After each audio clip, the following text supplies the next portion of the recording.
Assalamualaikum, salam sejahtera. Terima kasih kerana telah memilih channel ini.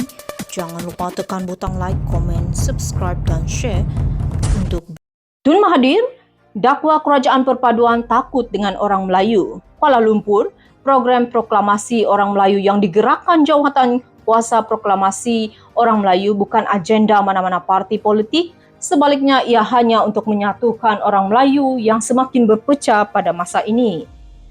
Pengurusi jawatan kuasa itu, Datuk Marzuki Yahya, berkata program itu diadakan untuk memberi kesedaran kepada orang Melayu mengenai situasi politik negara masa kini.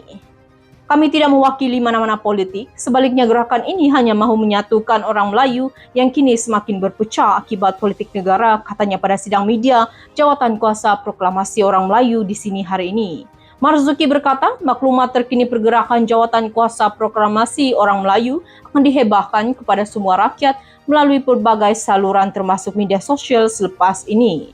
Ditanya peranan bekas Perdana Menteri Tun Dr. Muhammad dalam jawatan kuasa itu, beliau berkata Dr. Mahathir hanya penasihat kepada gerakan itu.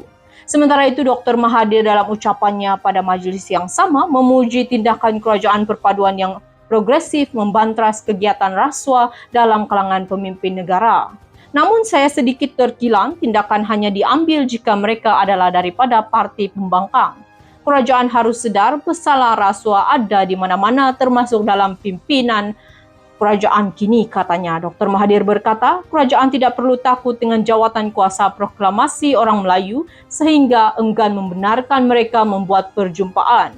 Mengapa perlu takut dengan saya yang kalah 125 kursi pada pilihan raya umum ke-15 lalu? Bukan kalah sedikit, deposit pun hangus semua, katanya. Dr. Mahathir mendakwa pentadbiran kerajaan kini lebih zalim daripada penjajah British kerana ketika pemerintahan British, orang Melayu masih boleh berkumpul dan bersuara. Beliau yang juga bekas ahli Parlimen Langkawi itu berkata pembatalan perjumpaan proklamasi orang Melayu sebanyak 4 kali sebelum ini mungkin disebabkan tangan gaib yang takut akan bayang-bayang sendiri. Assalamualaikum dari channel Connect Politik. Terima kasih, jumpa lagi.